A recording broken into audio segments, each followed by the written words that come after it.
Greetings, fellow survivors of the apocalypse. It is I, your grumping guide to all things gaming, the caustic gatekeeper, the toxic gatekeeper, the cage rattler, the OGGM with another OGGM adventure as we continue Mega Dungeon March because they will can take my dice when they pry them out of my cold, dead hands. We will still be gaming and still be rocking, right? All right. So, the rule of inversion. The rule of inversion says put the big fight first instead of the big fight last. Most dungeons, most adventures are like, okay, we fight some guys, and then we do a thing. Then there's some role playing, maybe a trek, and maybe a trip, maybe a puzzle, then we fight some guys. Maybe there's a thing, and then maybe a role playing, maybe we pause, and then there's the big guy, and then we go home. But what if the big guy was first? Or one of the first? And everything after that was the aftermath of dealing with the big guy, either trying to get out of the situation you were in or deal with the treasure and the consequences of killing the big guy. Maybe the big guy, killing the big guy sets in a series of motions that changes the environment. It's unique. It's not my idea. I actually borrowed it from Runhammer, old Franklin. But I'm adapting it for our mega dungeon. So who is the big guy? Each area should have a big guy, and that big guy can change. Or maybe there's a couple big guys. But we're going to just start with the original idea of that. One of the very first encounters is our big guy. We already discussed it earlier, and it's our pillar room. So we're going to have this room with these pillars, okay? And they have to get from one side to the other. It's a standard trap puzzle, you know, because yeah, they could fly, but how do we prevent them from flying across and having to go across the pillars? Well, we put things in the air, you know, that zaps them when they fly. It's like lightning bats. I don't know what a lightning bat is. I just invented it, but that's what they are. They're lightning bats or whatever, snow sprites or fire flies that actually shoot fire. Okay, so we have this pillar room, and they have to get from one side to the other. Why do they have to get to the other side? To turn something off, maybe to get to the next section of this area of the dungeon. This will be like one of the first areas they enter, at least the first area we're talking about. So there might be something before this, you know, maybe some puzzles and a few minor things, but this is the big thing. This should be like encounter number 3. Very early in the adventure, very early in the exploration of the dungeon or our pyramid.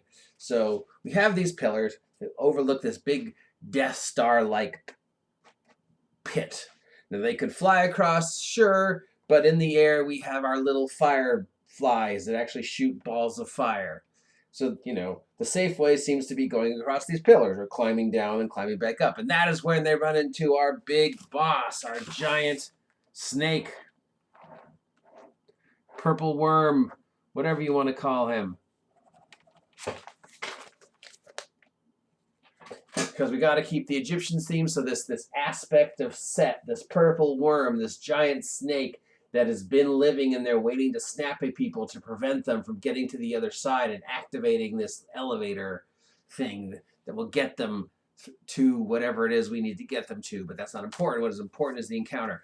And because this is a time-lost time machine with nanotechs, this is not a normal aspect of Set. This is not just some normal giant snake. Oh no, what our giant snake is actually hundreds and hundreds of these little ball golems that have formed this collective, these little nanites, these little teeny little orbs. And they're the same orbs that are flying around in the air. And hundreds of them have formed together to form this snake, this aspect of Set, because this Egyptian motif has sort of been fed into the master computer that is, you know, controlling the crazy nanites that have taken over the whole dungeon. Because remember, our main bad guy is sitting in the middle of the time warp, this sort of cyber lich, this Modak guy, and we'll talk about him later, that's sort of masterminding the whole dungeon, the whole mega dungeon. And his thing was, you know, nanites and Skynet type military super Chronos computers, whatever. So even though we still have the medieval magic-y Egyptian theme, and he was obsessed with Egypt and, you know, because Ozymandias. So the nanites have sort of this underlying program of Egypt, Set, Anubis, whatever. That's why the guy built a pyramid. So here we have all our little balls, our little metal balls that are formed together to form this snake thing.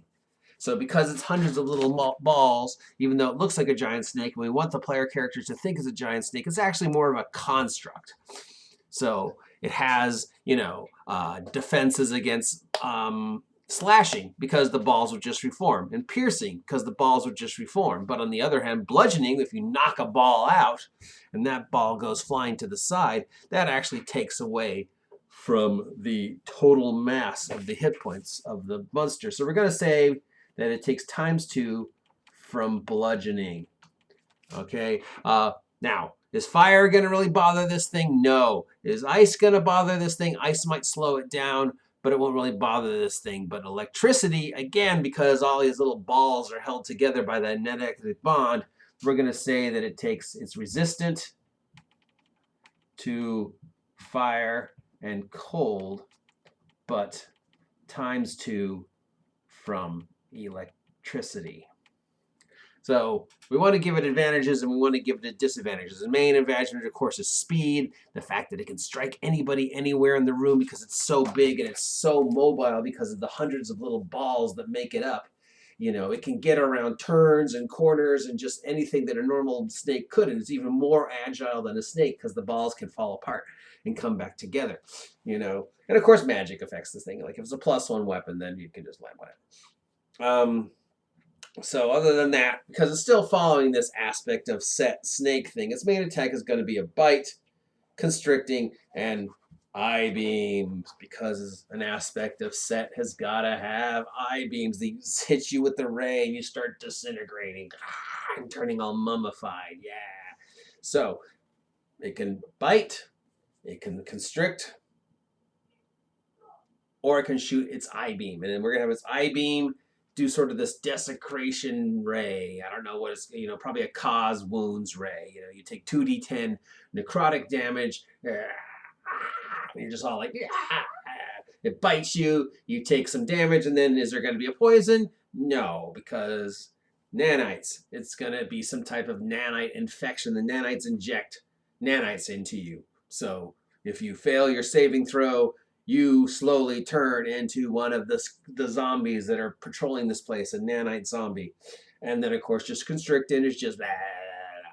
So, of course, you could also, knock people off a pillar with just a drive-by. But its main attacks are eye beams, its bite, and constricting some guy. But it can only, constrict 1 or 2 guys, right? Because if Bob the warrior's over here and Susan the mage is over here. Well, if it constricts Susan the mage, it can't constrict Susan, Bob the warrior. So it's got to have some weaknesses. We can't make our big guy truly a god. It's basically just a hit point sink. It's going to have a decent armor class. It's going to have a lot of hit points because of the swarm of nanites. But clever use of spells or clever use of the room or whatever. I mean, maybe you can do like a Bugs Bunny and they can get it all tied up in the pillars. Maybe they can hit it with a kind of super force blast, like a concentrated attack of magic missiles that separates enough of the balls that every time you take a chunk out of it, its hit points are drastically reduced. We want to allow them to be clever. Maybe they cast Shatter on the roof and cause all the stalactites to fall down and pin it to the ground in some epic anime death. Yeah, but this is the main encounter of our Egyptian area. Now, of course, once they finish it, the rule of flow says that eventually something else will move in to this room and take over. A beholder, is going to move in, or in one of the earth elementals, or some other type of undead. Or maybe the nanites eventually reform and make a different aspect of Set. But we don't care because that's in the future. Right now, we just want to have our big rule of inversion encounter. And it's this is encounter number 3. They have to get to the other side to pull this MacGuffin switch or open this MacGuffin door or get this MacGuffin treasure, whatever we need them to go to the other side. That's not important. Let's say it's an elevator. Okay, they can fly across, but if they fly across, they get attacked by the little balls or little fireflies that shoot little mini versions of maybe lightning or fire or whatever. Lightning seems to be overdone, so let's say fire. Fire is overdone, whatever. It's fire is classic, and it's much more Egyptian.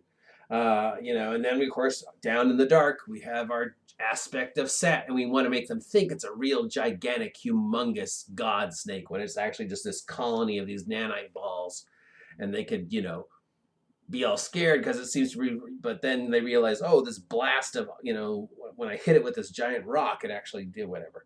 So, because bludgeoning, 2 times damage, slashing and piercing, half damage. It's got resistance to fire and resistance to cold, but it takes double damage with electricity. Plus, it's a construct, so it's got all the other construct things like can't be paralyzed or polymorphed or put to sleep or whatever because it's not really real. It bites you, and then you get infected with the nanite plague, the same thing that we've created our sand things and all the other things that are in here. It zaps you with its aspect of Set ray from its eyes, and you get all desiccated with its caustic wound rays, or it just entangles you, or just gets all gangster and just knocks you off the side. But that's our big encounter, and it's going to be encounter like number 3. Because we want to use the rule of inversion and have the big encounter come up really early, and everything else after this big encounter in this section sort of just be, what are the consequences of having dealt with this big encounter? Like, what happens when these giant pillars get knocked over? What is the response? How does the dungeon react to these giant pillars? These giant pillars are there for something, So what is it? Maybe they're cooling rods.